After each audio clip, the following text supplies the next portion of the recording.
Hello everyone, welcome to Tushar education. आज हम biology का नेक्स्ट एनवायरमेंटल बायोलॉजी का एक नेक्स्ट चैप्टर स्टार्ट करेंगे जिसका नाम है ecosystem and flow of and energy flow. Clear है? चलिए, इसके पहले डिस्कस किया एनवायरमेंट के बारे में, एनवायरमेंट के फैक्टर्स के बारे में, इकोसिस्टम के बारे में। क्लियर है? अब सबसे वर्ल्ड वाइड जो सबसे बड़ा टर्म यूज किया जाता है वो किया जाता है बायोस्फीयर। किसके बारे में बात करेंगे हम पहले? बायोस्फीयर। क्या होता है बायोस्फीयर? बायोस्फीयर ऐसा पार्ट जहाँ पे दोनों पार्ट मतलब नेचुरल पूरा का पूरा जो पार्ट्स है वो डिपेंड करता है, जिसमें हमारा क्या क्या आ जाता है, सभी चीजें, एनिमल्स, प्लांट्स, लिविंग ऑर्गेनिज्म, और उसके अलावा जो भी क्या बोलते हैं लिविंग ऑर्गेनिज्म के अलावा जो भी जैसे कि रिवर, पॉन्ड वगैरह बाकी जितने भी पार्ट एग्जिस्ट करते हैं सभी क्या है, बायोस्फीयर का पार्ट है। क्लियर है? बायो प्लस स्फीयर मतलब लिविंग ऑर्गेनिज्म वाला जितना भी पूरा का पूरा पार्ट होगा, लैंड, वाटर, सनलाइट वगैरह सब पार्ट किसका? बायोस्फीयर का। क्लियर है? अब सिंपल एक बात है, बायोस्फीयर का एक स्मॉलेस्ट यूनिट है कौन? Eco system.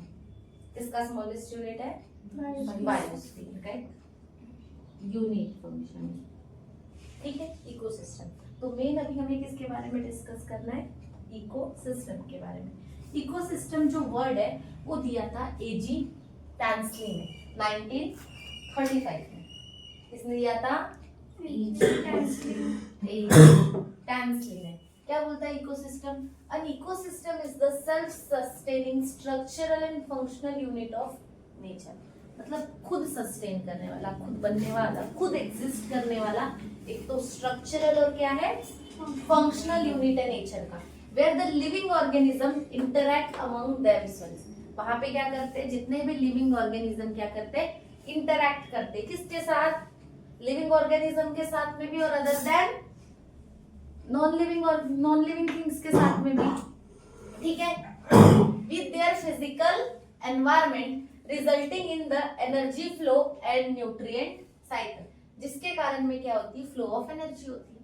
एनर्जी एक ऑर्गेनिज्म से अदर ऑर्गेनिज्म में क्या होती है, फ्लो होती है, और साथ साथ में क्या बनता है, nutrient cycle, like carbon cycle, phosphorus cycle, nitrogen cycle, अलग अलग न्यूट्रिएंट की क्या बनती है, फिर साइकिल्स बनती है। क्लियर है? सिंपल। किसके बीच में इंटरेक्शन हुआ? लिविंग ऑर्गेनिज्म के बीच में इंटरेक्शन हुआ।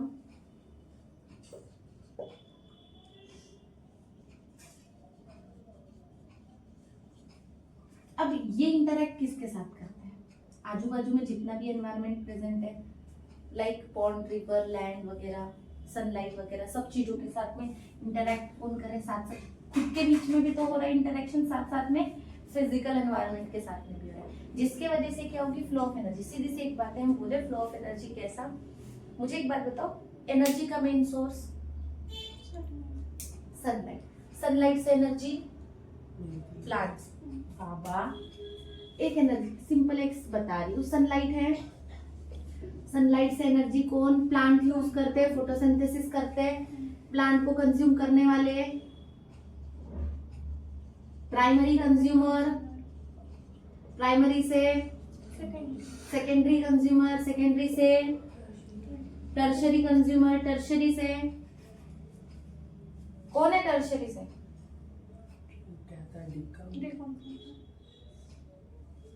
पक्का? फिर क्लियर हो रहा है? ये एनर्जी फ्लो है। सनलाइट से इसको मिले, इससे इसको मिले, इससे इसको मिले, इससे इसको मिले, डिकम्पोजर सीधा किस में देगा? सॉइल में। क्या सॉइल में गया और अदर देन एनवायरनमेंट में फिर से रिटर्न चली गई। तो ये हमेशा इस तरीके से एनर्जी फ्लो का। तो फ्लो ऑफ एनर्जी सब चीजें हमें किस में डिस्कस करना है? इकोसिस्टम। टाइप्स ऑफ इकोसिस्टम, दो टाइप है इकोसिस्टम। पहला natural ecosystem, artificial ecosystem. Natural ecosystem जो भी पूरा टेरेस्ट्रियल वाला पार्ट है, हमने देखा था, डिजर्ट देखा था लास्ट चैप्टर में, ट्रॉपिकल जितना भी पूरा का पूरा लैंड का जितना भी पूरा क्या बोलते डिवीजन है, क्या क्या था, कोनिफेरस फॉरेस्ट था, ट्रॉपिकल फॉरेस्ट था, तुंद्रास था, आर्टिक तुंद्रास, उसके अलावा ग्रासलैंड्स थी। ये सब का सब पार्ट किसका आ जाएगा, हमारा टेरेस्ट्रियल का। एक्वेटिक में क्या क्या है, पॉन्ड है, रिवर है, ओशन है, ये सब हमारा किसका पार्ट हो जाएगा, एक्वेटिक का हो जाएगा। सेम आर्टिफिशियल और मैनमेड सिस्टम, जो आर्टिफिशियली बनाया गया, मैनमेड है। एग्जांपल एक्वेरियम नेचुरल था क्या, नहीं, बनाया जाता है। बोटेनिकल गार्डन्स नेचुरल है कि मैनमेड है, मैनमेड है। क्रॉपलैंड्स जो बनाते हैं जगह खेती के लिए, जो क्रॉपलैंड्स वाली जो जगह बनाती है वो किसके लिए है, वो भी कैसी है, आर्टिफिशियल है। हम एक जगह पे बहुत सारे पेड़ वगैरह लगाते हैं, बहुत सारे ऐसे जगह पे फार्मिंग भी की जाती है। For example one of the kind of क्या है, आर्टिफिशियल इकोसिस्टम का एक पार्ट आ जाएगा। तो ये दो टाइप्स आते हैं किसके, इकोसिस्टम के। फिर उसके बाद एक टॉपिक आता है स्ट्रक्चर, किसका, इकोसिस्टम का। इकोसिस्टम की अगर स्ट्रक्चर की बात करें तो क्या होगा,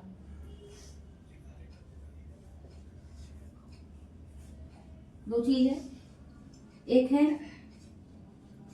अबायोटिक कंपोनेंट, सेकेंड बायोटिक। बताओ एबायोटिक कंपोनेंट के बारे में बताओ, क्या क्या है,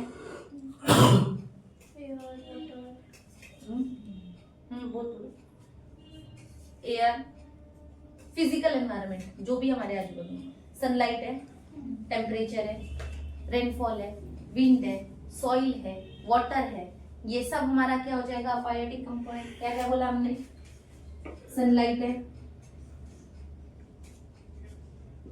रेनफॉल है, टेम्परेचर, वाटर, सॉइल, ये सब क्या हो जाएंगे, अबायोटिक कंपोनेंट। उसके अलावा ये तो फिजिकल कंपोनेंट हो गया, जिसको हम देख भी पा रहे हैं, फील भी कर पा रहे हैं, ठीक है, फिजिकल कंपोनेंट। उसके अलावा केमिकल कंपोनेंट की अगर मैं बात करूं तो क्या क्या है,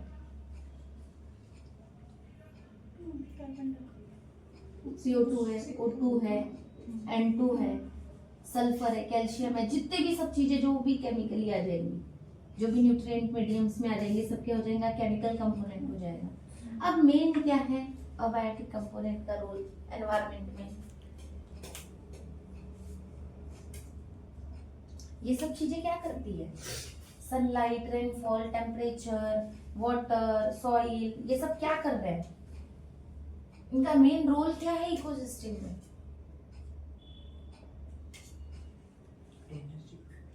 एनर्जी फ्लो क्या करना, कैसे। बाबा मुझे एक बात बता, एनर्जी अगर बनानी है, सनलाइट से बन रही है, तो प्रोड्यूसर्स जो प्लांट है उनको क्या करेंगे, रिसोर्सेज प्रोवाइड करेंगे, ऑक्सीजन की नीड है, वाटर की नीड है, फोटोसिंथेसिस पे सनलाइट चाहिए, तो ये सब क्या कर रहे हैं, रोल और प्रोवाइड कर रहे हैं। क्या प्रोवाइड कर रहे हैं, रिसोर्स, किसको, प्लांट्स को, मतलब प्रोड्यूसर्स को। ये हमारा ये कौन सा, ये तो प्रोड्यूसर है ना, क्लियर हो रहा है, प्रोड्यूसर से इनको कौन प्रोवाइड करेगा, पूरे के पूरे जितने भी रिसोर्सेस है, प्रोवाइड करने का काम किसका, अबायोटिक कंपोनेंट का। अब आते हैं बायोटिक कंपोनेंट में, बताओ बायोटिक कंपोनेंट, पूरा ये प्रोड्यूसर से लेकर डिकम्पोजर तक, ये पूरा का पूरा क्या है हमारा, बायोटिक फैक्टर है। बताओ एक एक प्रोड्यूसर्स में कौन कौन आ जाएंगे, प्लांट्स में क्या क्या, प्लांट्स और अरे बाबा ग्रीन प्लांट तो आएंगे, चल मैं प्रोड्यूसर में बोल रही हूँ, ग्रीन प्लांट आ रहे हैं, ठीक है। प्रोड्यूसर्स में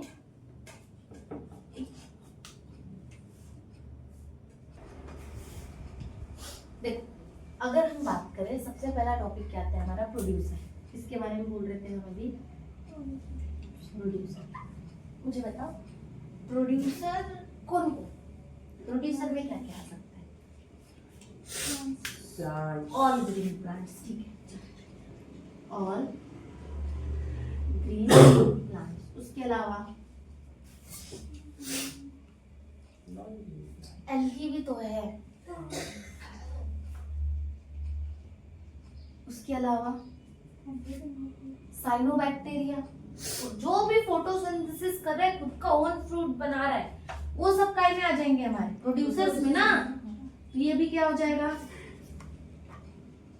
साइनोबैक्टीरिया वगैरह सब क्या आ जाएंगे, हमारा प्रोड्यूसर आ जाएगा। और फिलहाल के लिए एक्सेट्रा लिख दूं, ठीक है चलो। उसके अलावा क्या करते हैं ये लोग, प्रोड्यूसर क्या करता है? खुद का खाना खुद बनाते हैं। पर कैसे, किसको कैप्चर करते हैं? सनलाइट को प्लस वाटर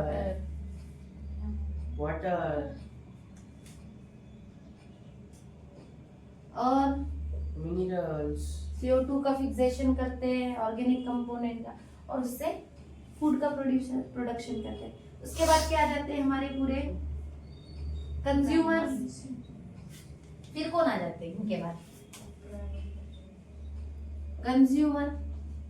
अब कंज्यूमर में भी कौन कौन से हमारे पहले? प्राइमरी, अरे बाबा, प्राइमरी कंज्यूमर में भी कौन? हर्बीवोर्स, यही होगा ना। तो हर्बीवोर्स में कौन कौन से? काव, गोट और ज़ूप्लैंक्टन। उसके अलावा डीर, यही सब आएंगे। हाँ ठीक है। सेकेंडरी कौन है? सेकेंडरी कंज्यूमर लोअर कार्निवोर्स, जो लोअर कार्निवोर्स। एग्जाम्पल फ्रॉग है, लिजार्ड है, फिशेस है ना। उसके बाद क्या आते हैं? Tertiary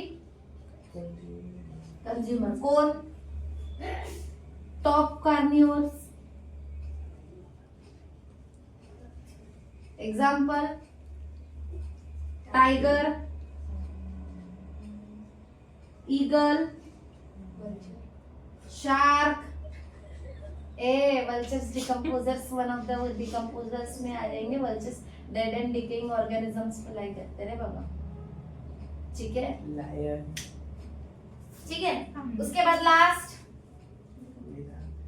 decomposers. मोस्टली डिकम्पोजर्स कौन थे? सैप्रोफाइट्स, फंजाई और बैक्टीरिया। कौन कौन है? फंगी और यही है। सैप्रोफाइट्स क्या करते हैं? ये लोग डिकम्पोज करते हैं, डेड और डिकेइंग पूरे जितने भी लिविंग ऑर्गेनिक मैटर है उनको क्या करते हैं? ऑर्गेनिक मैटर में कन्वर्ट करते हैं। और कहाँ डिसॉल्व करते हैं? सॉइल और वाटर में। और फिर से यही से कहाँ से कौन सी साइकिल स्टार्ट हो जाती है हमारी? ये न्यूट्रिएंट साइकिल के लिए। क्लियर हो रहा है? इन्हीं के पास से क्लियर है। तो इस तरीके से क्या होता है, अबायोटिक जितने भी फैक्टर, सॉरी बायोटिक जो भी कंपोनेंट है, ये पूरे के पूरे कंपोनेंट किसके हैं? इकोसिस्टम के। क्लियर है क्या? पक्का?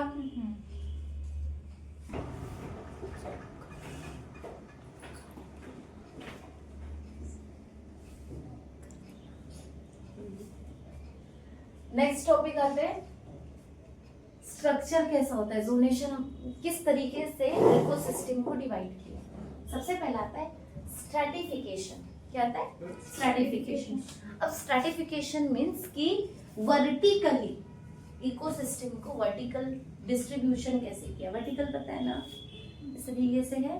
तो ये वर्टिकली इसको किस वे से मतलब डिस्ट्रीब्यूट किया है, तो उसमें से सबसे पहला वर्टिकल डिस्ट्रीब्यूशन में हमें देखना है फॉरेस्ट का। फॉरेस्ट इकोसिस्टम को किस तरीके से वर्टिकली डिस्ट्रीब्यूट किया है? पहला emergent layer, canopy layer, understory layer, herb layer and forest floor. अगर हम बात करें इमर्जेंट लेयर, सबसे अपर वेरी टॉल ट्री, सबसे ज्यादा वहां पे क्या रहती है? हाई, मतलब हम बात करें सबसे हाइटेड जितनी भी ट्रीज रहेंगी वो लेवल क्या हो जाएगा? इमर्जेंट लेयर, 50 to 70 मीटर्स के अबव, ठीक है, वो रेंज वाली हमारी इमर्जेंट लेयर। उससे नीचे कैनोपी लेयर क्या रहती है? कैनोपी लेयर में क्या होंगे? Dense covered of tree. वहां पे जो ट्री, देखो दो ही टाइप हो सकता है, एक तो बहुत हाई वाली ये ट्री हो गई, पर एक लेवल यहाँ पे आता है ना, यहाँ पे बहुत सारे अपने नॉर्मल लेवल वाले जितने भी ट्री, क्लियर हो रहा है ये पूरा? तो ये कैनोपी, ये हाई वाले इमर्जेंट में, और कैनोपी पे डेंस, जहां पे क्या ब्लॉक, यही क्या करती है मोस्टली डेंस फॉरेस्ट, ये क्या करते हैं? सनलाइट को ब्लॉक कर देते हैं, ठीक है। नेक्स्ट आती है अंडर स्टोरी लेयर, क्या? स्मॉल प्लांट, जहाँ पे श्रब और क्लाइंबर्स रहते हैं, मोस्टली श्रब, छोटे छोटे, इससे छोटे वाले वो श्रब, और क्योंकि उनके पास में वो ज्यादा ग्रो भी नहीं कर पाते क्योंकि सनलाइट नहीं आ पाती, तो उतना उनको ग्रोथ करने के लिए नहीं रहता। और ये जो इमर्जेंट लेयर वाले, इनको सनलाइट बहुत ज्यादा होती है, इसलिए वो ऊपर तक जाते हैं, ठीक है, उनको सनलाइट ज्यादा चाहिए और वो ऊपर सनलाइट के कारण और ज्यादा ग्रो होते हैं। Next herb layer, grasses, seedling और हर्ब्स, जहाँ पे हर्ब्स रहेंगे छोटे छोटे, ग्रास वाला रीजन, और सीडलिंग जहाँ पे मेन हम क्या करते हैं? बीजे जर्मिनेट वगैरह जो होने वाला जो लेयर है वही हमारा क्या रहेगा? Herb layer. Last forest floor, forest floor में कौन रहेगा? डिकम्पोजर रहेंगे, फंजाई रहेगी और इंसेक्ट रहेगा। सबसे नीचे जमीन, हम बोल सकते हैं लैंड वाला पूरा पार्ट, क्लियर? एक्वेटिक स्ट्रैटिफिकेशन, मतलब हम बात करें उसको वर्टिकली, अगर हम पॉन्ड वगैरह, रिवर वगैरह को अगर हम डिवाइड करें तो उसके लिए दो, एक तो फोटिक जोन और एक फोटिक जोन। फोटिक जोन मतलब जहां पे हमारे पास में सनलाइट है, अफोटिक जोन मतलब एब्सेंट है, चलो ठीक है, एब्सेंट है सनलाइट, क्लियर हो रहा है? तो ये दो जोन हो जाएंगे। उसमें से भी उसको जो डिवाइड किया, पहला क्या है? इपीफेलाजिक, मेसोफेलाजिक, बाथीफेलाजिक एंड बेंथिक जोन। इपीफेलाजिक मतलब जहां पे सफिशिएंट लाइट है और यहाँ पे आराम से क्या हो जाए? फोटोसिंथेसिस हो जाए। ये जोन, यहाँ पे absence of photosynthesis, dim light नहीं है, ठीक है। यहाँ पे क्या होगी? इतनी लाइट ही नहीं है कि फोटोसिंथेसिस हो, तो यहाँ पे क्या होगी? एब्सेंस ऑफ फोटोसिंथेसिस होगा, ठीक है। बाथीफेलाजिक पूरा डार्क रीजन, कैसा रीजन?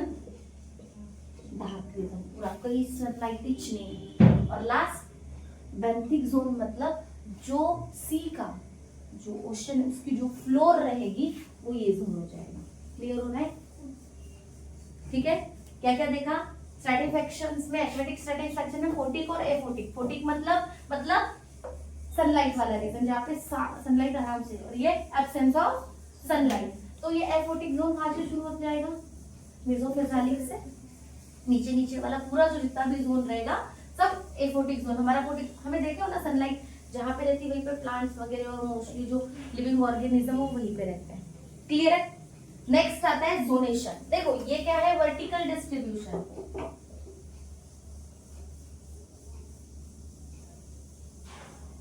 अगर हम वर्टिकल डिस्ट्रीब्यूशन करें तो उसको क्या बोलोगे? स्ट्रैटिफिकेशन। और अगर हॉरिजॉन्टल डिस्ट्रीब्यूशन कर रहे हैं तो वो क्या है? जोनेशन। क्लियर हो रहा है? उसमें भी माउंटेन्स का किस वे से? बेस रहेगी, बेस के बाद ये मिडल जहां से स्लोप स्टार्ट होगा ये वाला, उसके ऊपर जाओगे तो हाई एल्टीट्यूड रीजन आएगा। और सबसे देखो इसी तरीके से रहता है ना माउंटेन, तो ये इस तरीके से, तो ये बेस हो गया, ये स्लोप हो गई, ये एल्टीट्यूड्स हो गए थोड़ी हाइट, और ये टॉप हो गया। तो इस तरीके से डिवाइड किसको करेंगे? माउंटेन को। लेक को कैसे करेंगे? लिटोरल जोन, लिम्नेटिक जोन और प्रोफंडल जोन। उसमें भी नियर शोर मतलब शोर का रीजन, उसके बाद ओपन वाटर यहाँ पे, और लास्ट में फिर डीप। क्लियर है? इस तरीके से डिवाइड करेंगे।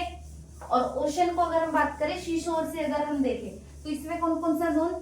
पहला इंटरटीडल जोन, जहाँ पे क्रैब वगैरह रहते हैं, पता है ना, क्रैब वगैरह मोस्टली ऊपर वाले शोर्स वाले रीजन में ज्यादातर हमको देखने को मिलते हैं, नहीं ऐसा? क्लियर? नेरेटिक जोन में फिशेस, थोड़ा आगे नीचे गए, फिशेस वगैरह रहती है। फिर उसके बाद ओशनिक जोन, जहाँ पे वेल्स वगैरह रहती है ज्यादा। अच्छा, डीप में वेल कहाँ रहती है? ऊपर रहती है क्या? शीशों के ऐसे पास में आ जाओ रे बाबा, ये रहती ना, मतलब ऐसे ये सीशोर हुआ, यहाँ पे क्रैब वगैरह वाला रीजन, जहाँ पे सैंड वगैरह स्टार्ट होता है, यहीं पे क्रैब्स वगैरह हमको ज्यादातर मिलते हैं। थोड़ा आगे गए तो फिशेस, और डीप में गए तो उधर वेल्स वगैरह, जो शार्क वगैरह जो रीजन है हमें यहाँ से देखने को मिलेगा। देखो वर्टिकल में ऐसा, ये इतना हाइट, ये इतना हाइट, ये इतना है। हॉरिजॉन्टल में ऐसा, शीशोर से लेकर डीप तक अंदर तक जाने लगते हैं। क्लियर है?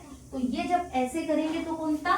जोनेशन। और हाइट के हिसाब से अगर देखेंगे तो वर्टिकल, जिसको स्ट्रैटिफिकेशन बोलेंगे। क्लियर है? तो स्ट्रैटिफिकेशन में भी हमने दोनों देखा, फॉरेस्ट को हम इमर्जेंट, कैनोपी, अंडर स्टोरी और हर्ब एंड फॉरेस्ट फ्लोर तक करेंगे। एक्वेटिक को हम फोटिक और एफोटिक, इसमें भी पूरा क्या, इपिफेगैलिक, मेसोफेगैलिक, सॉरी मैं प्रोनाउंसिएशन गलत हो गया, बाथीफेलैगिक और बेंथिक जोन में डिवाइड करेंगे। क्लियर है?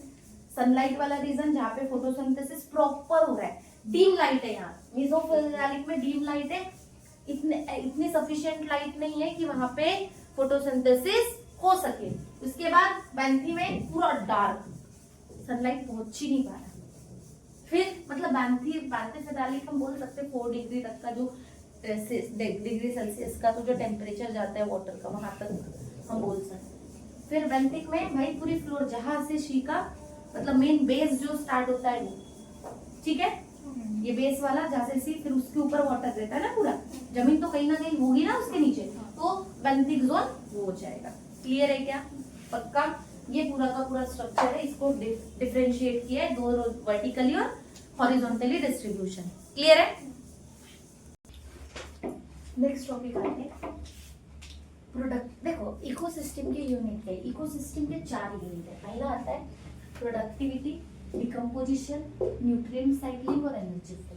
इसमें पूरे चैप्टर में हमें यही 4 चीजें डिस्कस करनी है। ठीक है, कि प्रोडक्टिविटी क्या है, प्रोडक्टिविटी के बाद डिकम्पोजिशन कैसे हो रहा है, उसके अलावा डिकम्पोजिशन हो रहा है तो सीधी सी बात है, डिकम्पोजिशन हुआ तो न्यूट्रिएंट साइकिल स्टार्ट होगी, carbon cycle, nitrogen cycle, phosphorus cycle, वो कैसी होती है। उसके अलावा एनर्जी फ्लो कैसे होती है, ऑर्गेनिज्म टू ऑर्गेनिज्म एनर्जी का फ्लोइंग सिस्टम कैसा है। तो सबसे पहले टॉपिक डिस्कस करते हैं प्रोडक्टिविटी। प्रोडक्टिविटी भी किसकी? एनर्जी की। बायोमास, अर्थ फॉर्म में बायोमास है, तो बायोमास कुछ ना कुछ एनर्जी रिलीज करता होगा। ठीक है, तो ये एनर्जी किस वे से होती है? तो सबसे पहले क्या आती है? Productivity, rate of generation of biomass in the ecosystem. मतलब जितना भी बायोमास जनरेट हो रहा है, प्लांट है, एनिमल है, सब जनरेट हो रहे हैं, डिकम्पोज हो रहे हैं। मुझे बताओ, बर्थ होता है, बर्थ होने के बाद डेथ होती है, बर्थ होना, जनरेशन होना, बायोमास, बायोमास का ही वन ऑफ द पार्ट है। प्लांट सीड जर्मिनेट होगी, न्यू प्लांट आएगा, नया बायोमास आ रहा है। क्लियर है? तो rate of generation of biomass in the ecosystem is called productivity. क्या है? Rate at which energy is produced, stored and transferred in an ecosystem per unit area per unit time। मतलब जो भी energy produce हुई है वो, देखो दो ही चीजें हमें सीधा सा पता है, हमें पता है थर्मोडायनेमिक का लॉ, एनर्जी पहला लॉ क्या है थर्मोडायनेमिक्स का? Energy neither be created nor be destroy, one form of energy is transfer to another form, so that's why energy is universal, energy is constant. पता है ना, पढ़ा है थर्मोडायनेमिक्स का। तो सेम, तो मुझे एक बात बताओ, एनर्जी अगर एक जगह से प्रोड्यूस्ड हुई है, फॉर एग्जांपल सनलाइट से हमें एनर्जी मिली, तो वो किसी में स्टोर्ड होगी, ट्रांसफर्ड होगी इकोसिस्टम में, तो वही एनर्जी जो प्रोड्यूस हो रही है, स्टोर हो रही है, ट्रांसफर हो रही है पर यूनिट एरिया और पर यूनिट टाइम पे, उसी को हम क्या बोलेंगे? प्रोडक्टिविटी।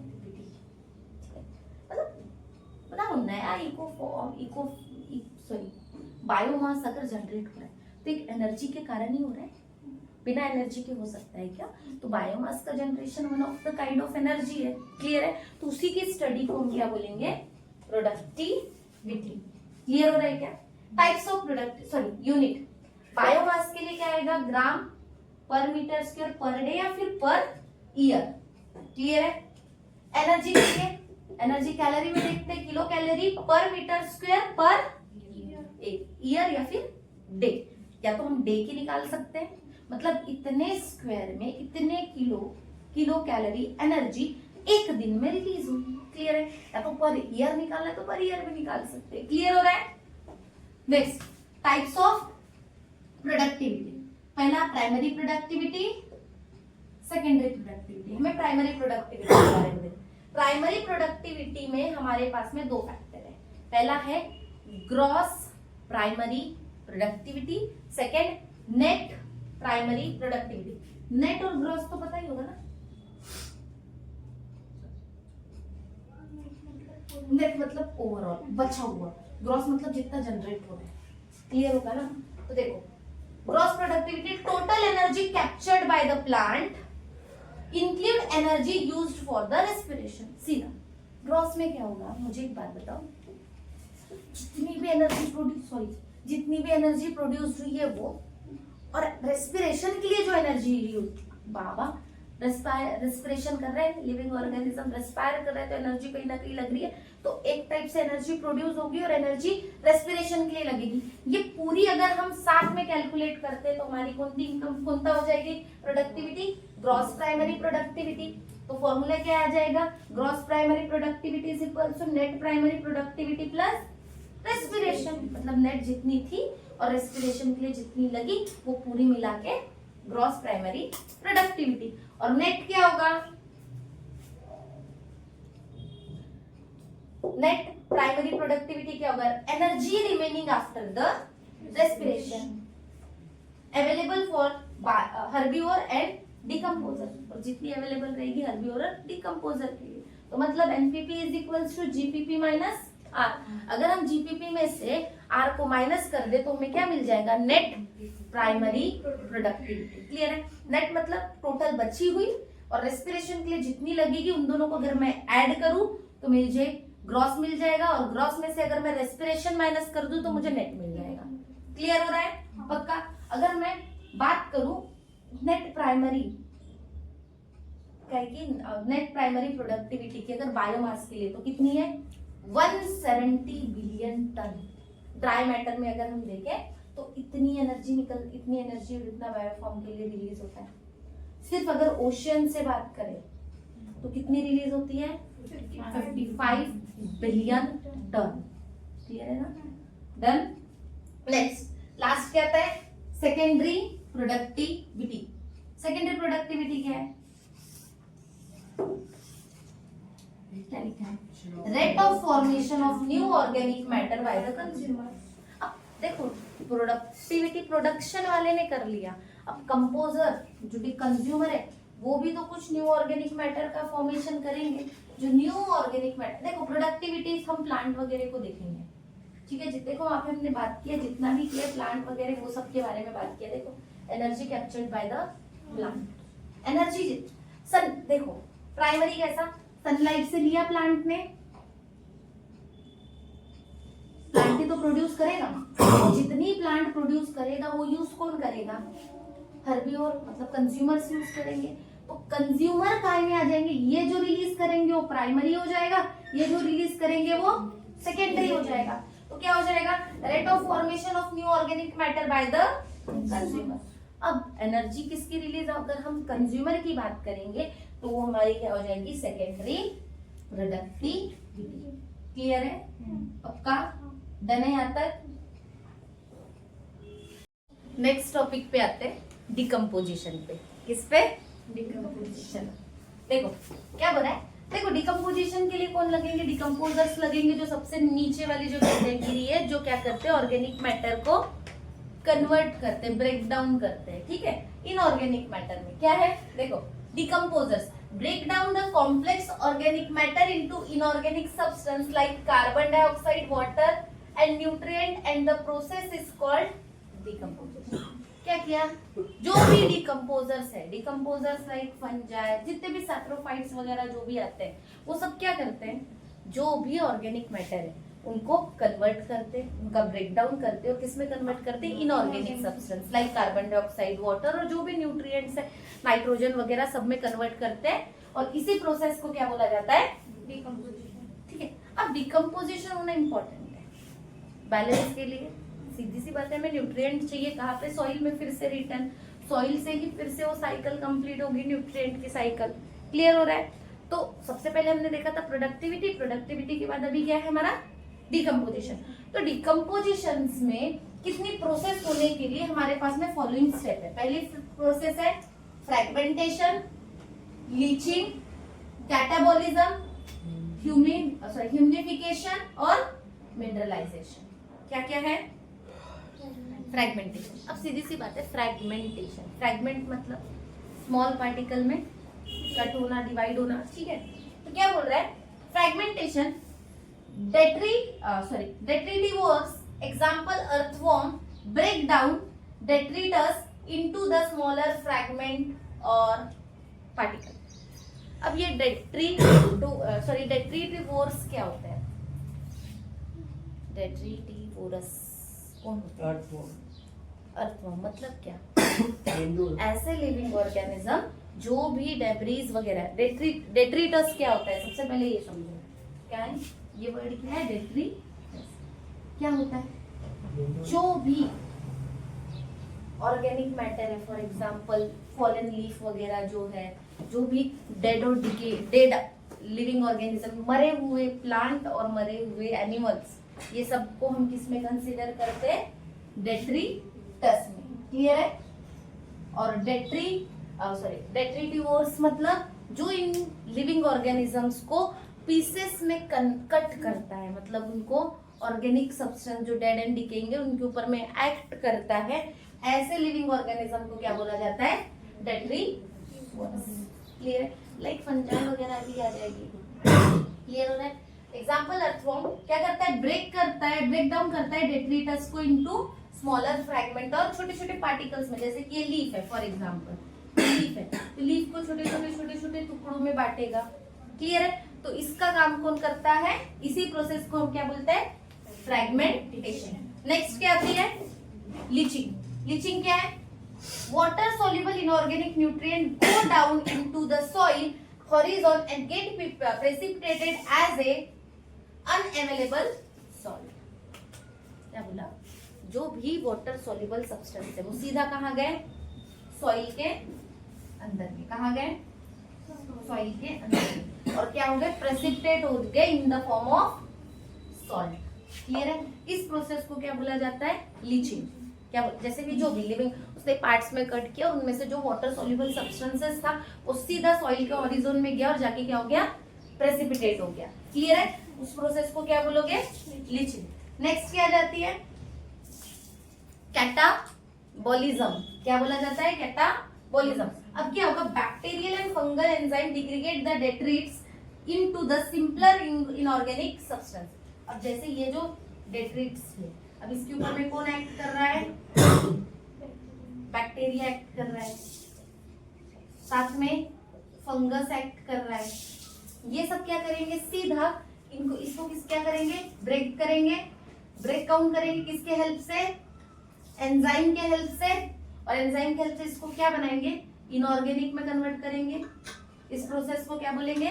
कैटाबोलिज्म. हमें पता है ना कैटाबोलिज्म में हमने मेटाबॉलिज्म में देखा था, एनाबॉलिज्म एंड कैटाबोलिज्म. इसके पहले कैटाबोलिज्म हमने बोला था कोई भी केमिकल सब्सटेंस एंजाइम्स जब एक्ट करता है किसी ऑर्गेनिक सब्सटेंस पे और उसका अगर ब्रेक डाउन करता है सिंपलर फॉर्म इनऑर्गेनिक सब्सटेंस में, उसी प्रोसेस को हम कैटाबोलिज्म बोलते हैं. तो सेम यहाँ पे भी कैटाबोलिज्म सेम ही प्रोसेस आएगा, पर यहाँ पे एक्ट कौन करेगा? बैक्टीरिया या फिर फंगल. वो क्या रिलीज करेगी? एंजाइम करेगी, जिससे क्या होगा? जो डेट्रिटस है वो क्या हो जाएंगे? डिग्रेडेट हो जाएंगे, टूट जाएंगे. क्लियर है? नेक्स्ट क्या आता है? ह्यूमिफिकेशन. क्या आता है? ह्यूमस. अभी आते हैं ह्यूमस की बात.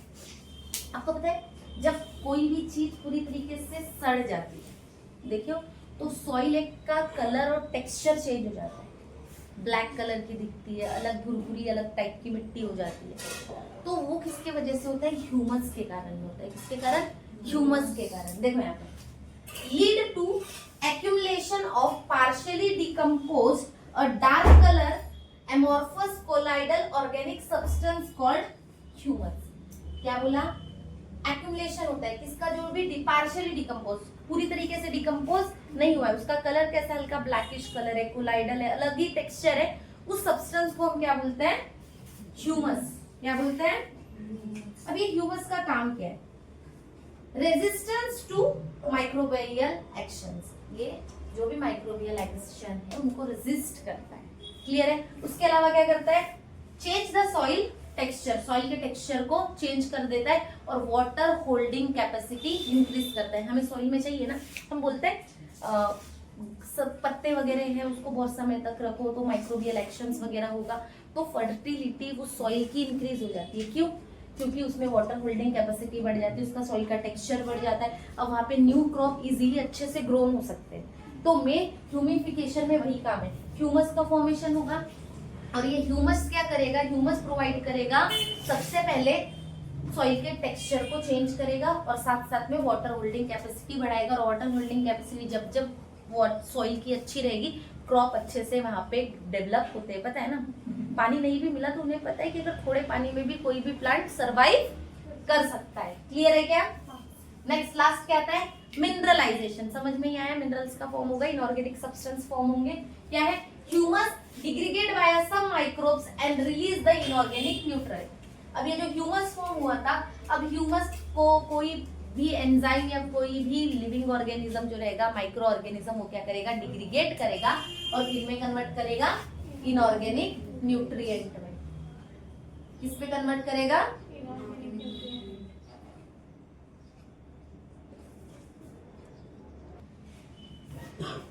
डिकम्पोजिशन की साइकिल दी हुई है तुम्हारी बुक में कि डिकम्पोजिशन एक्चुअली होता क्या है। तो सिंपल क्या आ जाता है, देखो प्लांट है, अब प्लांट कुछ समय बाद में क्या करेंगे? प्लांट और एनिमल भी ले सकते हैं, मरेंगे। लीव्स क्या होगी? फॉलन डाउन होगी। जैसे ही लीव्स क्या होगी? फॉल हुई ग्राउंड पे, अब इसके ऊपर में क्या करेंगे? लिविंग ऑर्गेनिजम्स एक्ट करेंगे।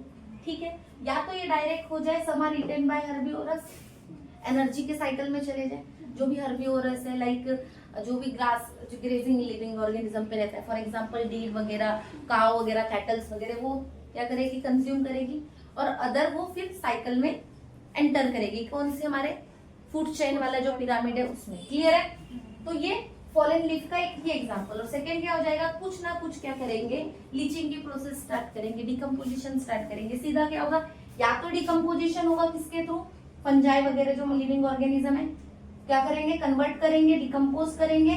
अर्थवॉर्म वगैरह उसको किसको? डेट्रिटस जो है वो कन्वर्ट करेंगे ना, जो भी ह्यूमस वगैरह वो बाकी, और वो soil rich in organic content. या तो फिर ये जो डायरेक्टली जो फॉलन लीव है वो डायरेक्ट केमिकली कन्वर्ट हो जाए, कोई भी देखो केमिकल एक्शन के कारण डायरेक्टली किसमें कन्वर्ट हो जाए? इनऑर्गेनिक सब्सटेंस में। या तो माइक्रोबियल एक्शन हो, लाइक फंजाई वगैरह का, वो उसको कन्वर्ट करे किसमें? सॉइल रिच ऑर्गेनिक कंटेंट में। क्लियर है? अब ये मिट्टी प्रॉपर वैसे बन गई है, यहाँ पे मिनरलाइजेशन हो गया है। अब इसको फर्दर यूज कौन करेगा? डिकम्पोजिशन होगा और फिर से कौन यूज करेगा? प्लांट के पास रिटर्न चले जाएगा, जो उसने दिया था फिर उसी को रिटर्न मिलेगा। तो ये साइकिल कैसी रहेगी? कंटिन्यूअसली चलती रहेगी। हमारे बॉडी में भी इनऑर्गेनिक सब्सटेंस है, ऑर्गेनिक ऑर्गेनिक लिटरली ना, तो ऑर्गेनिक सब्सटेंस ब्रेकडाउन, डेथ होगी किसी एनिमल की, उसके ऊपर में माइक्रोबियल एक्शन होगा, मतलब डिकम्पोजिशन होना स्टार्ट होगी बॉडी। जैसे ही डिकम्पोज होगी वो पूरा का पूरा जो न्यूट्रिएंट मैटर है कहाँ जाएगा? सॉइल में। ठीक है, सॉइल के थ्रू फिर से रिटर्न। क्लियर हो रहा है? तो ये कंटिन्यूअसली क्या होते रहेगा? ये साइकिल मेंटेन, जो ऑर्गेनिक सब्सटेंस से इनऑर्गेनिक सब्सटेंस में कन्वर्ट होगा और वो इनऑर्गेनिक सब्सटेंस फिर से लिविंग ऑर्गेनिज्म कंज्यूम करके ये साइकिल को कंटिन्यूटी मेंटेन करेंगे। क्लियर हुआ क्या? यहाँ पे हमारे दो टॉपिक डन हो गए। पहला कौन सा? प्रोडक्टिविटी, जिसमें हमने ग्रॉस इनकम, नेट मतलब प्राइमरी ग्रॉस इनकम वगैरह सब इनकम प्रोडक्टिविटी देखा था पूरा, उसमें वहां डन किया था। और सेकंड डिकम्पोजिशन। थर्ड क्या था हमारा? Energy, energy flow, flow of energy था वो हमारा लास्ट टॉपिक आता है। उसके बाद हमें क्या पढ़ना है इसमें एनर्जी फ्लो के बाद लास्ट साइकिल, जितनी भी साइकिल्स है कार्बन साइकिल और वो हम नेक्स्ट लेक्चर में डिस्कस करेंगे।